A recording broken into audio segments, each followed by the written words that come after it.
scientists on this island had been investigating the Emperor's dark rituals on their own. They were neutral in the civil war engulfing the Empire, but they could see that the dark magics the old Toad had loosed were changing the world. Renato hoped he and Zenobia weren't putting them in danger. These platforms were great. Renato wanted one for his house.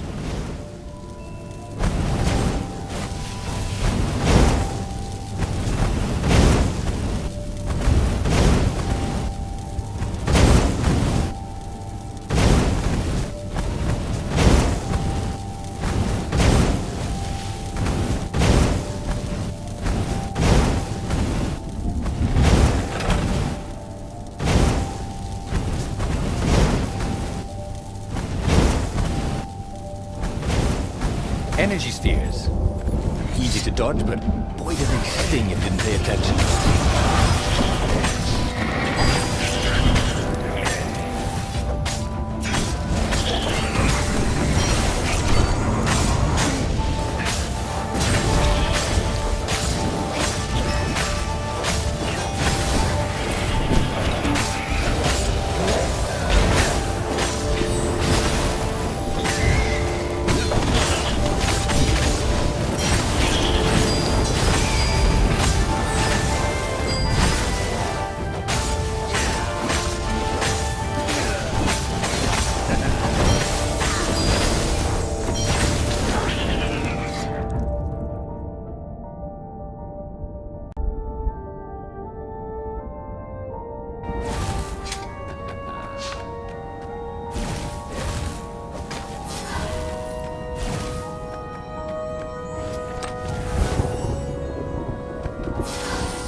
Practically sure he'd find something useful in one of these things.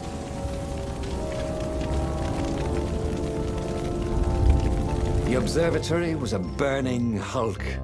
Dead scientists and black feathers everywhere. The Ravens had taken care to burn the reanimated witness to cinders. Zenobia stared around, shocked. The scientists had been neutral.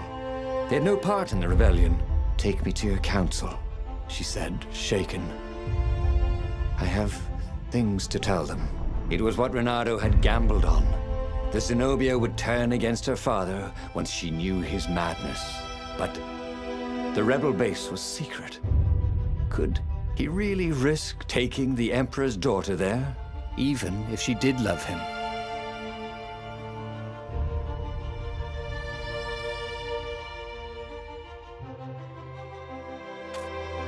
Renato reached Lapino by Farspeaker Toad, the one creature the Ravens had left alive at the observatory. Lapino seemed awfully anxious to meet him at the secret base. If he was a spy for the Empire, he'd turn around and reveal the coordinates to the Empire, jeopardizing the entire rebellion. But Renato couldn't bear to think that Lapino would commit such horrible treachery. There was still good in the Mad Rabbit. He felt sure of it. "I'll meet up with you at the base," Lapino said through the Toad. "Good thinking." Renato gave him the coordinates. "There's a shuttle here I can borrow." Renato found Zenobia in the chart room.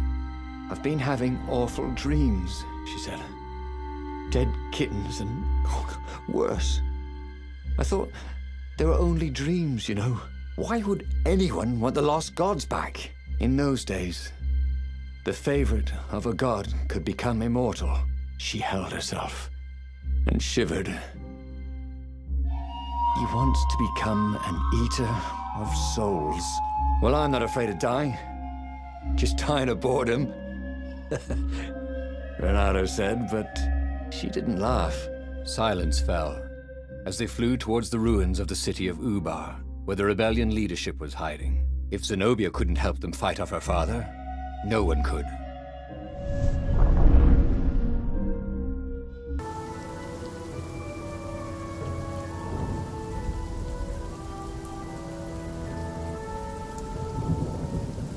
As they touched the ground, he could smell the ravens and hear their hungry caws in the distance. "They're probably looking for me," she said. "You go on ahead." She had that fiery look in her eyes that he'd always loved. It was a bit odd, though. How easy she'd been to convince. It was what he'd gambled on, but he'd expected more of an argument. She'd always loved to argue. She considered it the fastest way to the truth. Maybe she'd long suspected the truth. Sometimes all it took was taking the bandages from your eyes. That must be it, he told himself.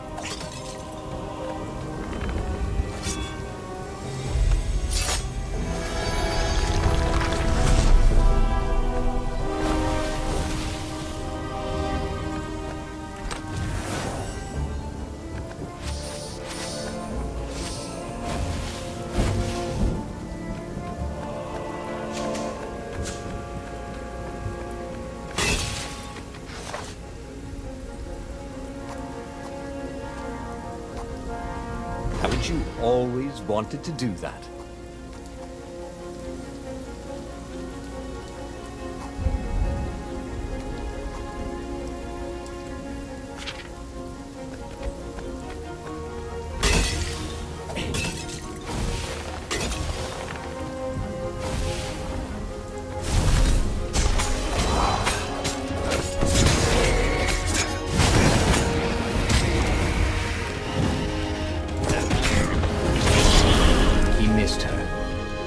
Zenobia, Hypatia, the kid's mother. Renato had never thought he'd date a librarian. He'd always figured himself for the barmaid type. But then, he'd never figured the library of Ubar would have comic books, or that Hypatia would know anything about them. He missed her.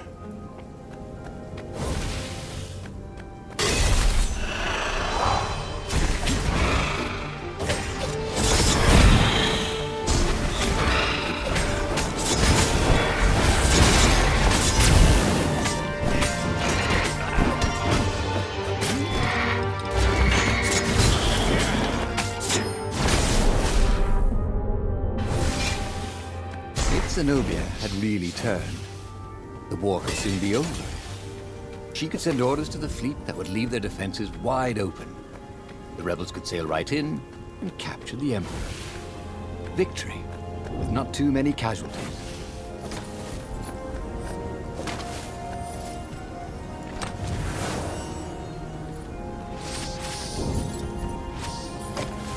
He felt like Tarzan.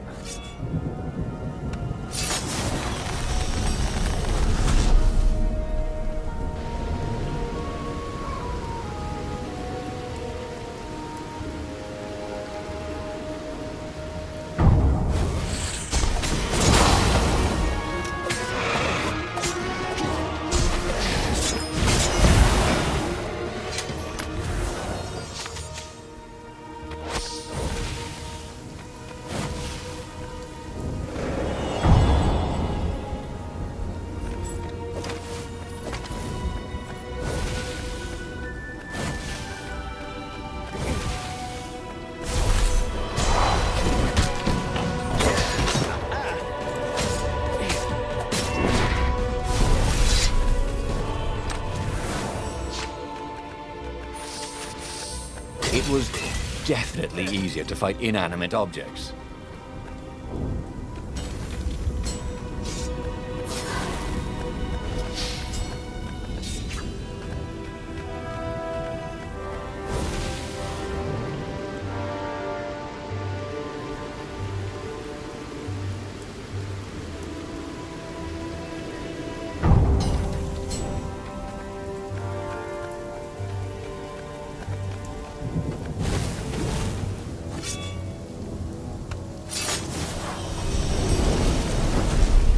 I wonder what happens if I go that way.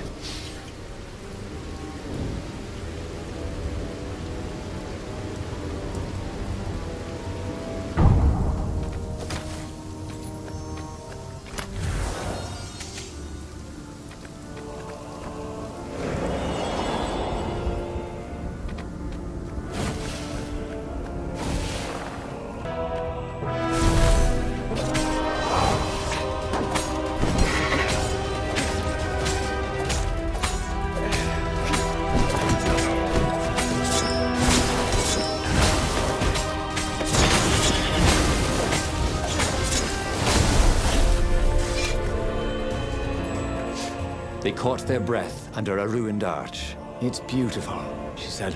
"This was the library of Ubar," he said. "Your father's ravens thought they had an ancient book." She nodded. Was she crying? This was exactly what I wanted, Renata thought. To turn her to our cause. So, why do I feel something is terribly wrong? Because nothing ever goes this smoothly, is why.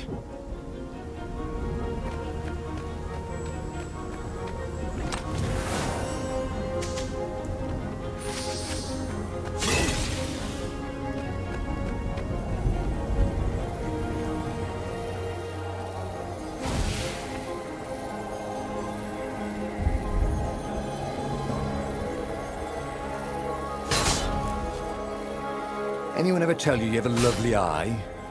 No?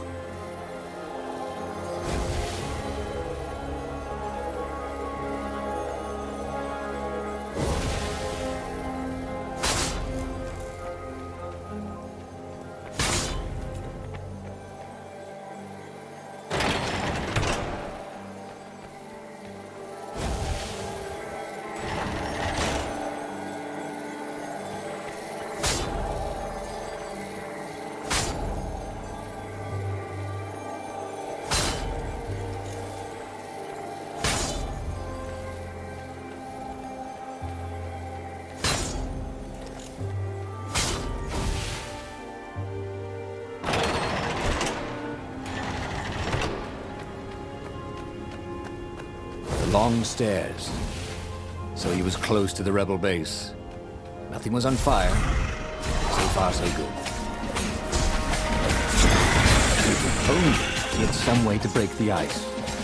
Or convince it he was a friend.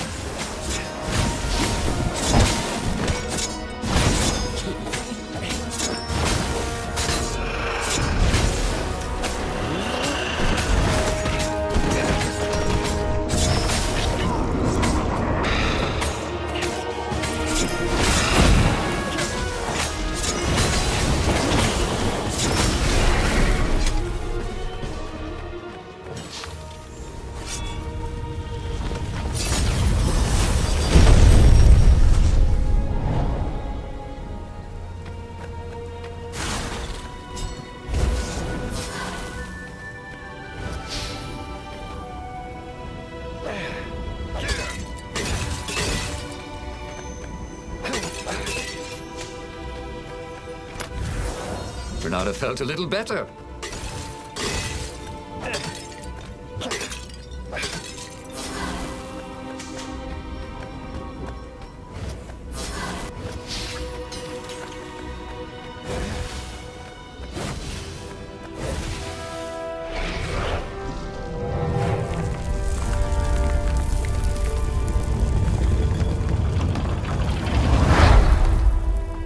The council toads swarmed around Zenobia, shocked she was there, shocked she had changed sides.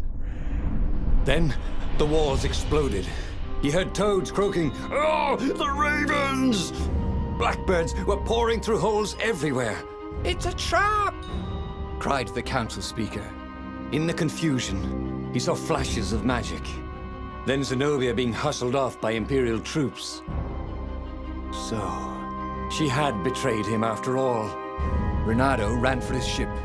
The Farfarer flew into the clouds, barely losing the Imperial ravens pursuing him. The rebellion was lost, and he had lost it. There was nothing to do but find Zenobia and make her pay for her treachery. His heart ached. He still loved her. But he had trusted her, and he had been a fool. She would be back at the fleet, gloating with her mad, bloodthirsty father. For all Renato knew, she was helping him bring back the old lost gods back from their exile.